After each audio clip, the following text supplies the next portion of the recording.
Welcome back to LA Show. Thank you guys so much for tuning back in with me. Of course, I have Cisco here, and we're going to do part two of A Matter of Convenience. And we did skip over, or not skip, but glazed over the fact that, of course, Carrie Lathan's son was arrested on March 31st as well. And that fit into, everybody getting locked up. That number, which number was that? 14, round them up. Yeah, round them up, number 14. Yep. So we do appreciate that. And like we said, we do want um, highly intelligent people to give us more information because it does help us. How do you feel about the commenters in the last video? Um, I to be honest, I really want more from the Okay. commenters because a lot of the commenters, I mean, not a lot, but some of the commenters that I saw, they are not, they're in the wrong place, and they're not really understanding what we're trying to do. But I just would first of all, I want to say thank you for the ones that are contributing and do understand what we're trying to do. Um, but in general, I want a little bit more. I want to see a little bit more activity from the commenters and the short bus people. You just can go to another channel.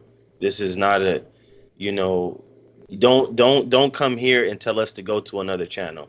I think that's disrespectful. Everybody has their own lane, and big up to all the YouTubers that are trying to sincerely try to put this thing together.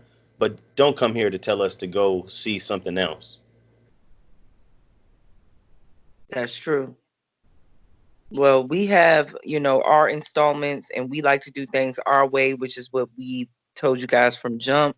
We don't like anybody coming in trying to sway our thoughts or persuade us into thinking like them, which I noticed a lot of YouTubers do that as well. It's either you want this information that we have compiled or you don't.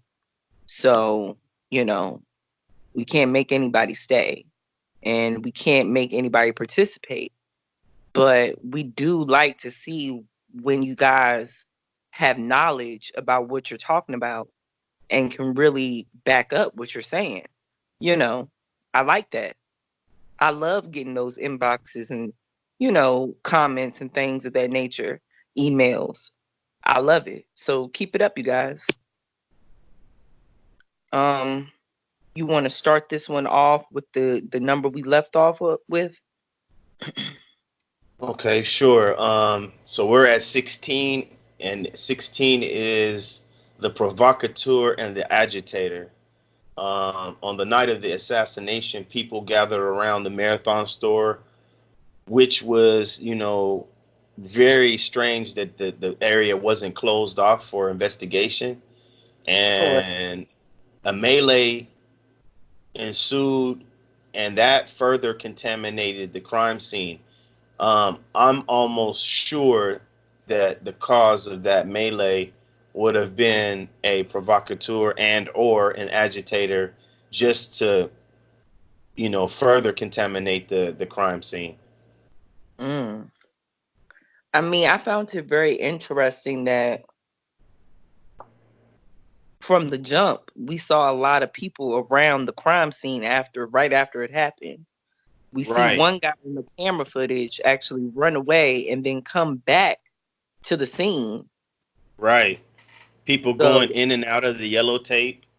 hmm and then, all the news and stuff, they got there rather quickly, which is understandable. But we had people that were doing their own video surveillance that, they're not even media, they were just there doing live streams, and we saw a lot of different faces.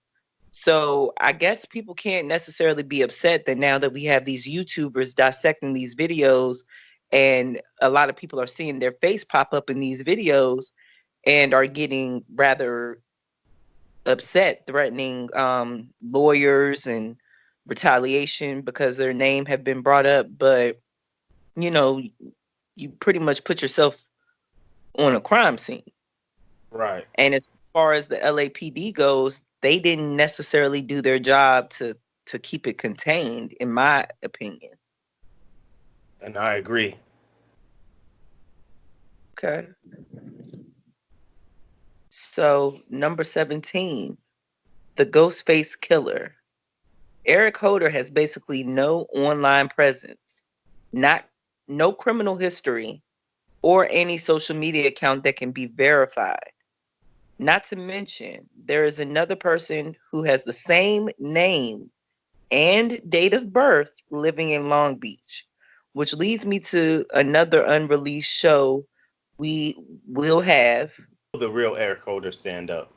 My bad. Will the real Eric Holder stand up? Is that episode? In that episode, we were going to show the various social media accounts and photos of Eric Holder. We can't say that these are all the same person. Exactly. Um, that's crazy. I Give This is the most that's the biggest one on this list, because you say we have a shooter, but we don't know who the shooter really is. Even though he's been put out there in mainstream media land, we still don't know who he really is. There's no family members coming to the plate. I haven't seen any family members show up at the court dates or heard of any. So, who is this guy?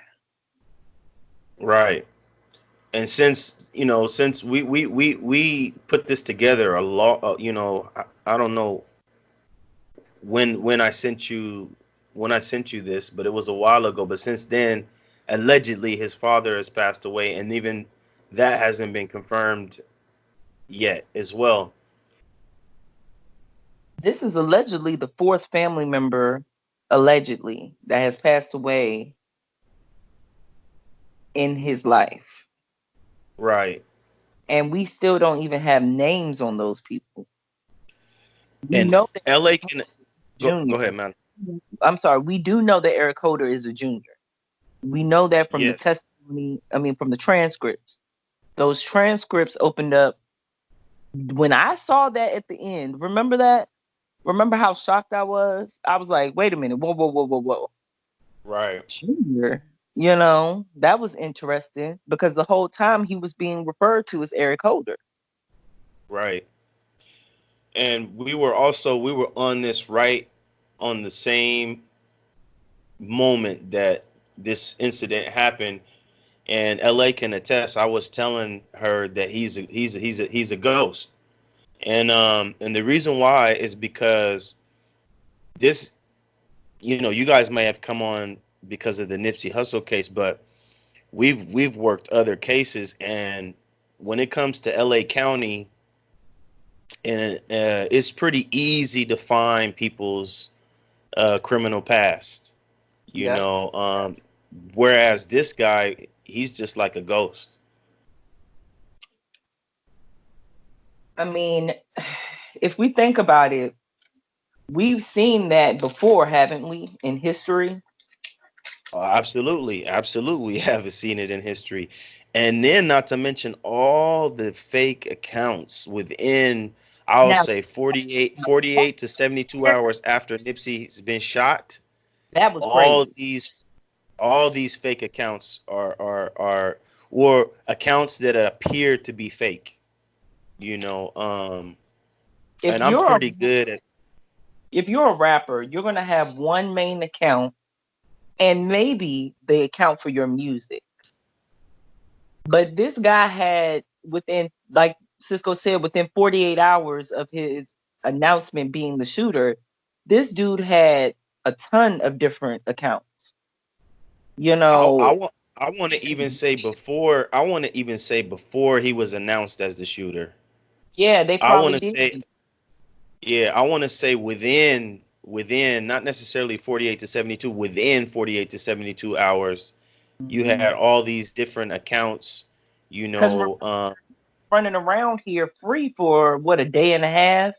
It was March 31st in the afternoon, allegedly afternoon, and he gets caught on April 2nd.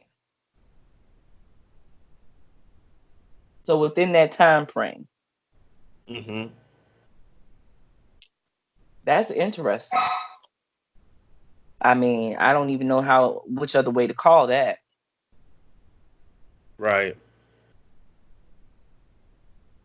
Also, the fact the absence of his family speaking out. I mean, I can understand for witness protection purposes, but even for you to have these fake accounts, somebody has that has to be running them, because a couple of them have said how he's innocent, and the whole debacle with the Meek Mill message that went back and forth with him and the alleged Eric Holder. Um, that was interesting as well. And LA audience and family, just let you know, there are telltale signs of a fake account. It doesn't necessarily have to be like uh, not having that much activity. There are telltale signs. I've pointed out fake accounts that had a lot of friends, had a lot of photos, but there's just telltale signs that show you that this is not a real account, Mm-hmm. or it's a false representation of the person. Mm. And so this Eric Holder was a guy that had a bunch between Eric Holder, Fly Mac, and Shitty Cuz. Now he does have several different nicknames as well. He does go by Flymac.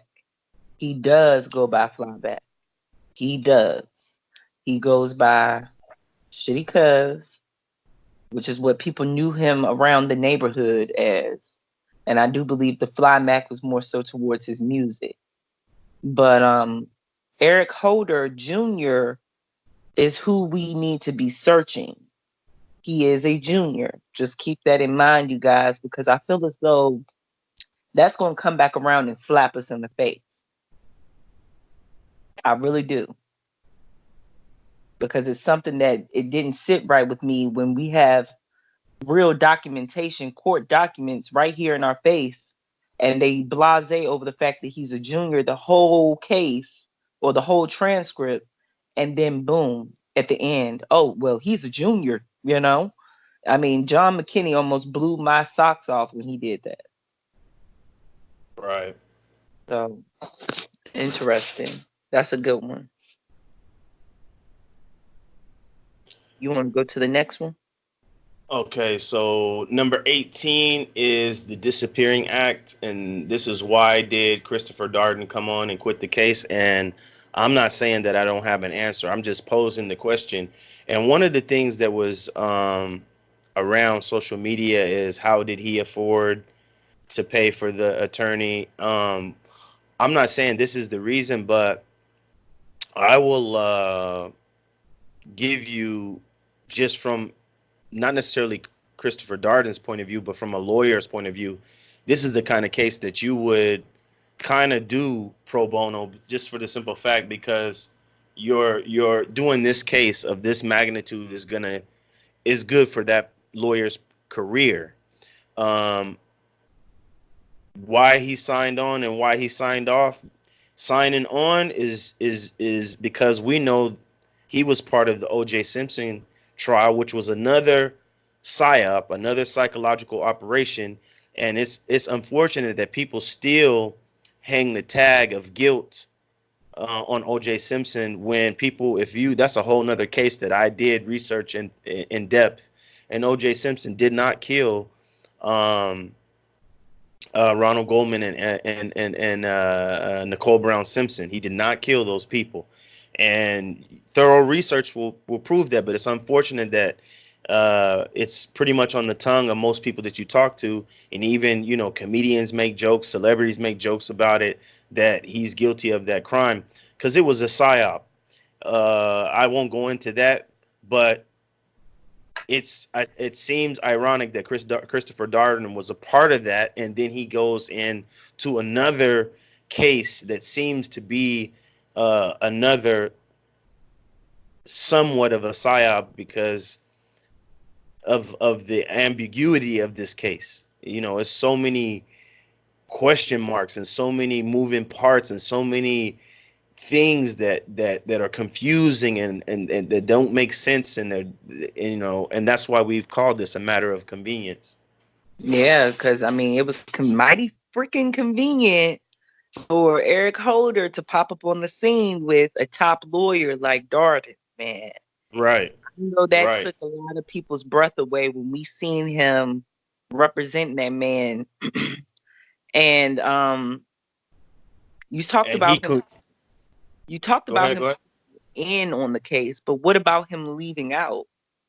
He's all, yeah, that was a convenient exit as well, because a person of Darden's magnitude, particularly because he used to work for the prosecution, um, and he says and that he is battle tested. However, he took those threats seriously. So, in my humble estimation, those threats were not from the streets. Okay. Okay. I kind of gear towards that too, because who can touch you when you're that elite? You know what I'm saying? This dude probably lives in a gated community, drives a nice car with the cameras all around it. He probably has, you know, a good life outside of this case. So Oh yeah. why was it, you know, so pertinent for you to dip off like that?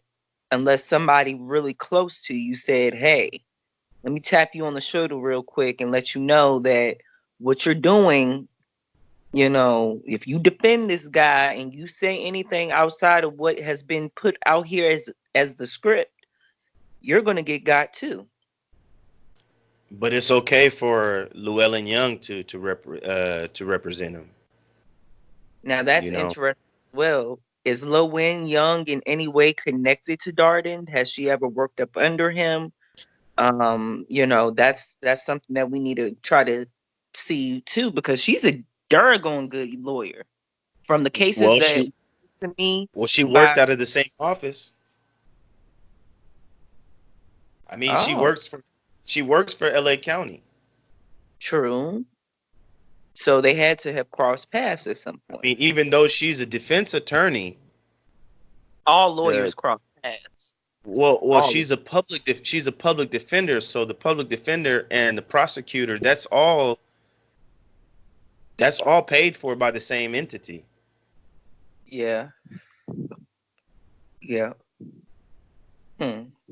It's either paid by the city, the county, or the state. Well, see, when you mix when you mix those two together, that's a pretty bad team that he got right there. He got a good team on his side, and I'm talking about Eric Holder Jr. Of course. He has a good team on his side, so I'm really itching to get to trial. Um, I'm really ready, so we can see what this is going to do. You know, I'm really I'm really excited about this because I think that this guy or Lewin, I think that Lewin is cooking up something for us. Something that's going, you know, bring this whole case back to what we needed to pay attention to from the beginning. And it's something that all of us are missing. So I'm really ready to see this.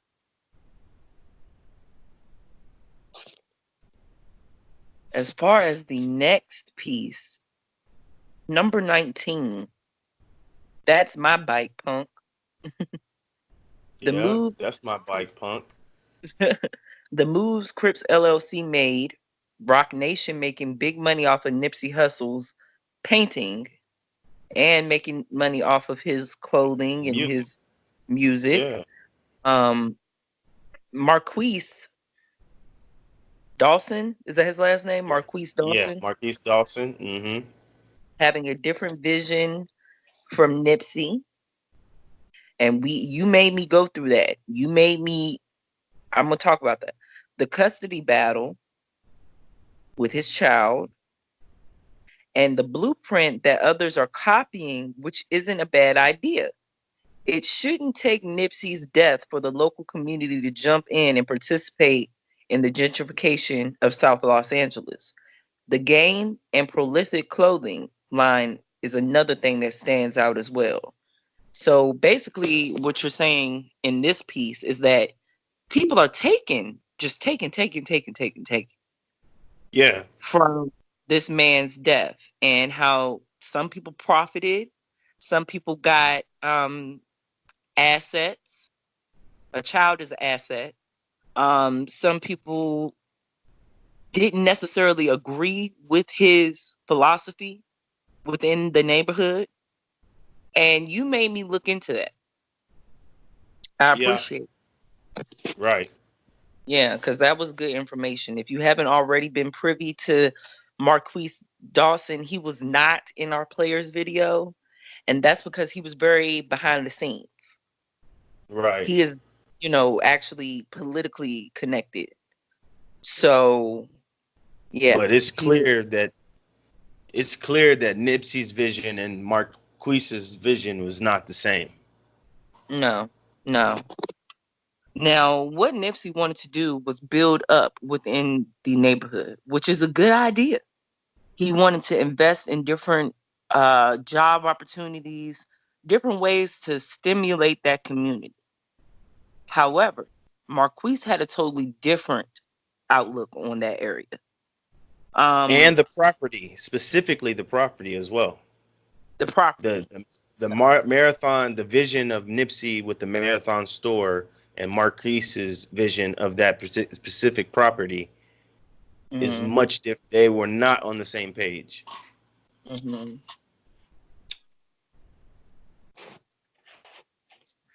Looking at this again, as far as the prolific clothing line that the game started up, um, I'm gonna let Which you has take. started a whole nother, opened Yeah, up a whole nother can of worms recently. recently. Now, I think that is,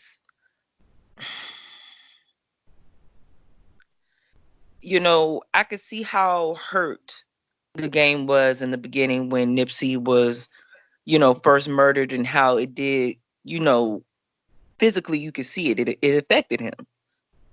But for you to dry your tears and then pick up and proceed to run with something that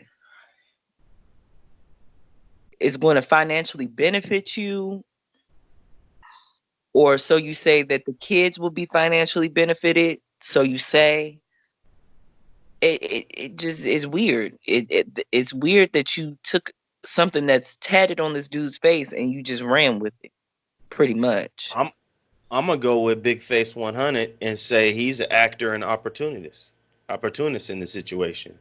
I'm talking about Big Face 100, Game's brother, because he I don't know. called him out. He called him out, and on that him doing this prolific thing, and I'm gonna side with him because that's his brother. He knows him better than us, and I'm gonna say he's a that was one of those, that's my bike punk move. After Nipsey's out the way, I'm just gonna capitalize on the moment.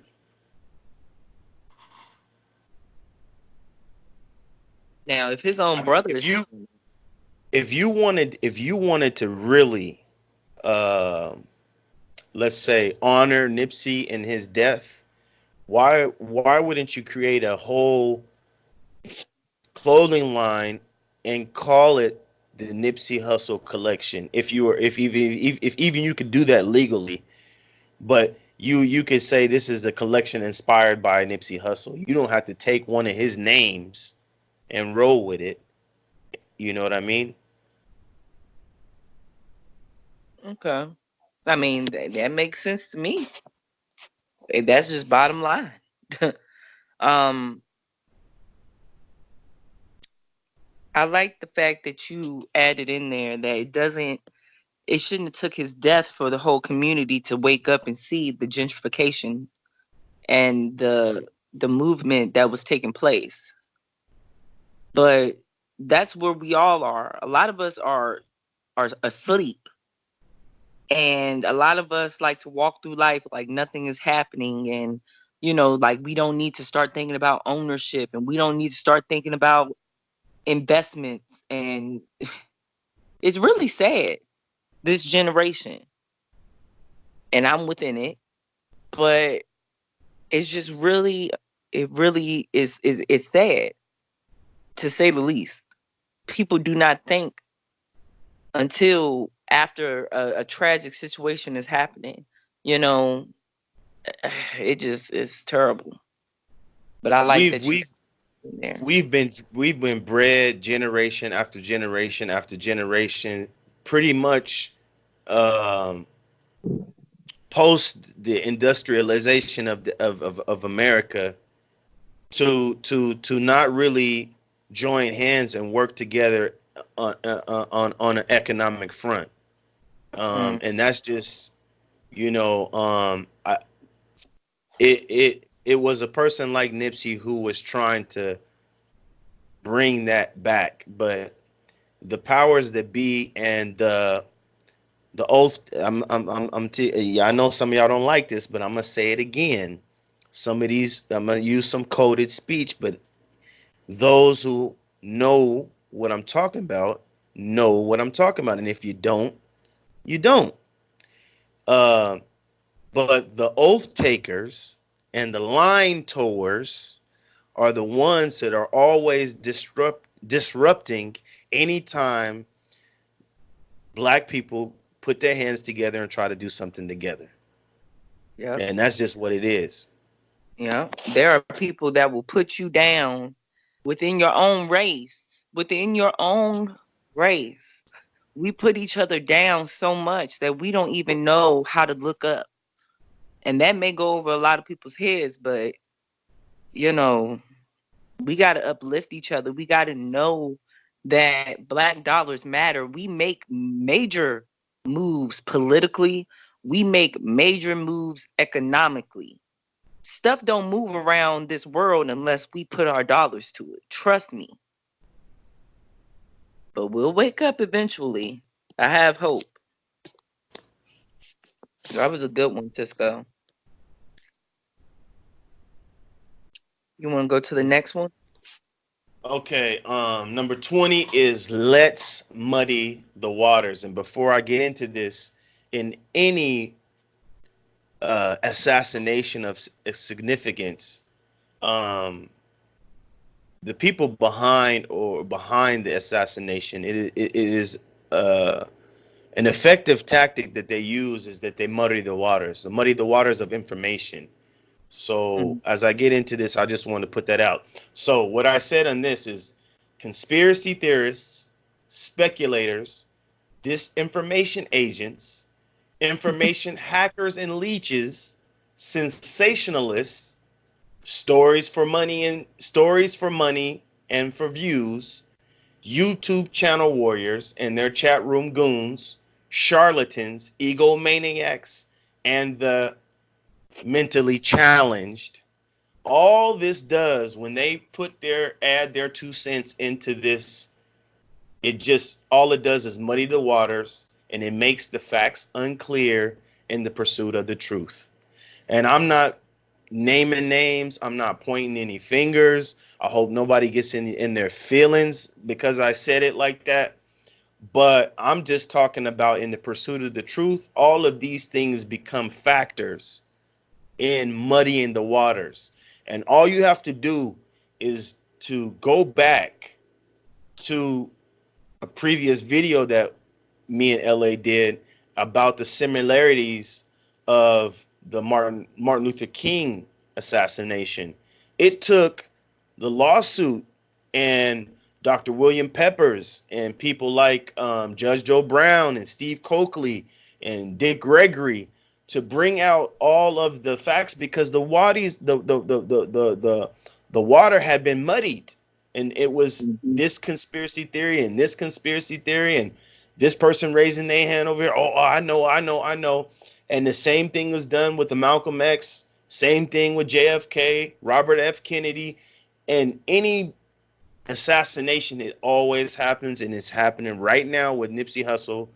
And I just had to put that out there because that's another matter of convenience, that there are people out there that all you have to do is watch these people from the first time they start talking about Nipsey Hussle and put their comments on a timeline and see what they say over the course of days, weeks, months, and you will see that all they're doing is muddying the waters. Not everybody. I'm not. There's some good people doing some great work on YouTube trying to figure this out, but there's some People, others out there. There's some people, others out there that they're tripping. people know the difference. They can tell. And, to add on to what he said, if the shoe fits, wear it, Yeah, you there you know? go. And if it don't fit, don't trip. Yeah. Yeah. So the last one we have, number 21. This isn't the last one, is it? No, we got 22. Okay. So Oh, the oh, we need to put a pretext to this because I don't yeah. know. Go ahead, go ahead. Just do it. Just do it. Okay. Friendlies will be wearing black hats. Friendlies will be wearing black hats if you didn't hear me. The shooter is described as wearing a black hoodie. RZA Islam is wearing a black hat. Shitty Cuz can be seen wearing a black hat. Big Guy standing near the door of the Marathon store after the shooting is wearing a black hat. Rempaw is wearing a black hat. Cowboy is wearing a black cowboy hat. The guy in the white car is wearing what appears to be a black hat. Yes. All of that is optics. Yes. All of that is And optics. yeah, and that was really interesting to me, to say the least, that because I was looking for something. Notice how Cisco caught that, you guys. Nobody else has said that. And go Yeah, back and look at the video. right. We got a bad Mama Jim on our team, y'all. So I just want y'all to know how serious we are. We have looked at a lot of detail. That's a good one, Cisco. Well, Mm. I'm gonna be straight up where I got that from. Is just like I was saying. I've been studying true crime and assassinations since as early as '88, and one of the things in the Martin Luther King assassination that was pointed out by Steve Coakley is that friendlies won't be wearing ties, but Martin Luther King was forced to wear his tie on that day. And so I was looking for, if there's a bunch of moving parts, a bunch of um, people contributing to this assassination to take place, what would they have in common? What would be, if you have a random person running up and you're shooting in a direction where multiple people can get hit, and allegedly two other people did get hit, allegedly, um, which I have some doubt about that. Um, uh, what would be for the shooter? What would be something that would make sure the shooter didn't hit any of those people, at least not in a vital part of the body? And the one thing that I saw was the black hats. And I'm not by any means by that guy who's standing in front of the store, but he's a peculiar, unnamed person that doesn't seem to fit, and he has, you know, very peculiar body language. When you Mm. see Cowboy moving in and out of the store, he's like a guard. He's like a watchman. You know what I mean? And so I found that interesting. That was good. Just good. Just good eyes. Good. Good, good, good. Like that's the only thing I can say because when you said that, I got off the phone with you and I went back and looked and I'm like, what in the world? And see, it's awful good information, that things will make you look at it and be like, But then when you get some of this other information, you be looking at stuff and you got it in your mind subconsciously. So you're already looking at it with that other person's thought in your head. You know what I'm saying? So it just you good information is good information.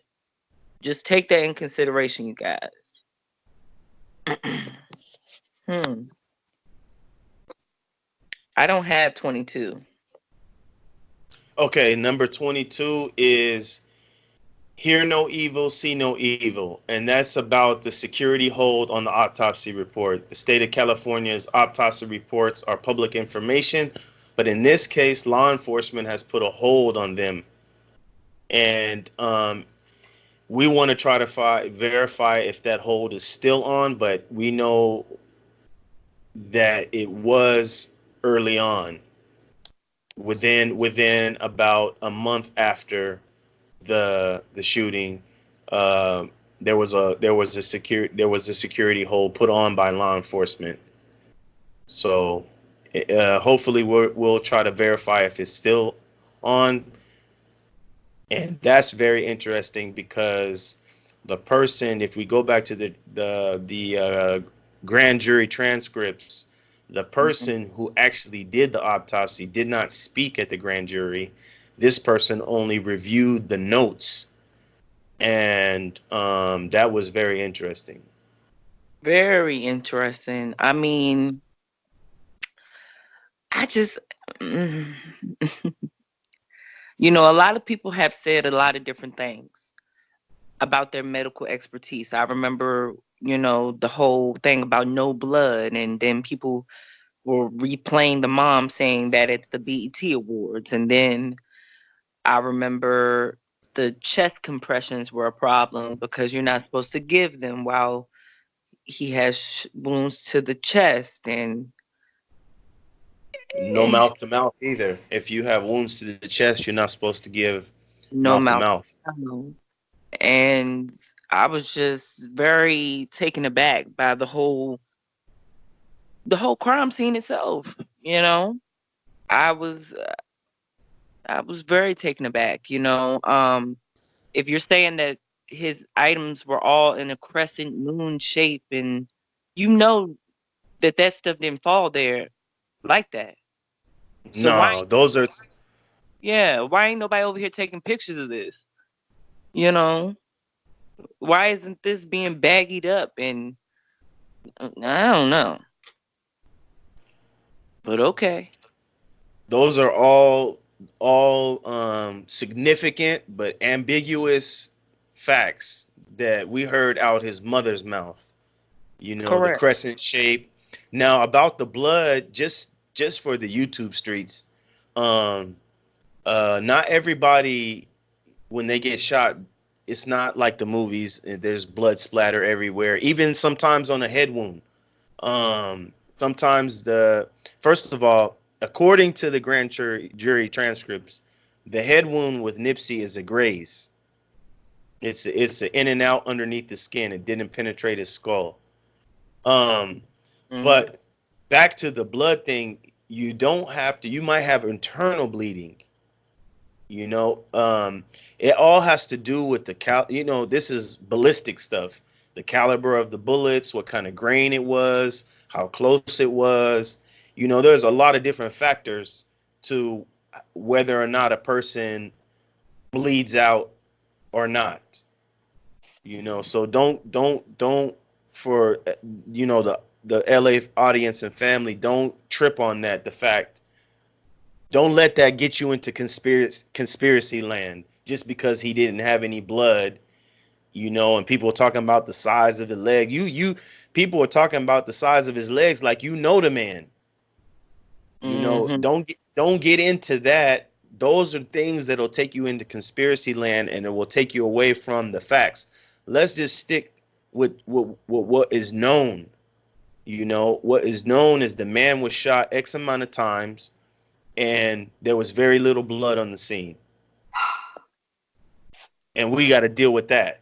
Going further and speculating on what it could be a lot of different things. Right.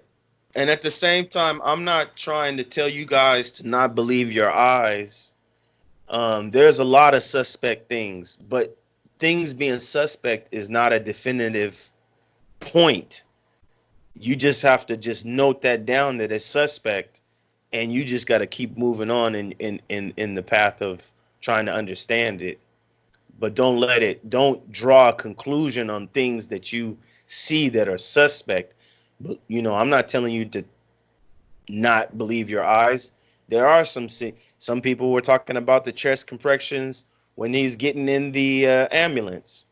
Okay, but you still can't put a definite thing on what that is and why it's happening. You can't. Correct. You're gonna have to travel to conspiracy land to put to something on that, unless you got somebody who's a EMT, fireman, somebody has medical experience, and they can interpret what that might be. Other than that, it's all speculation.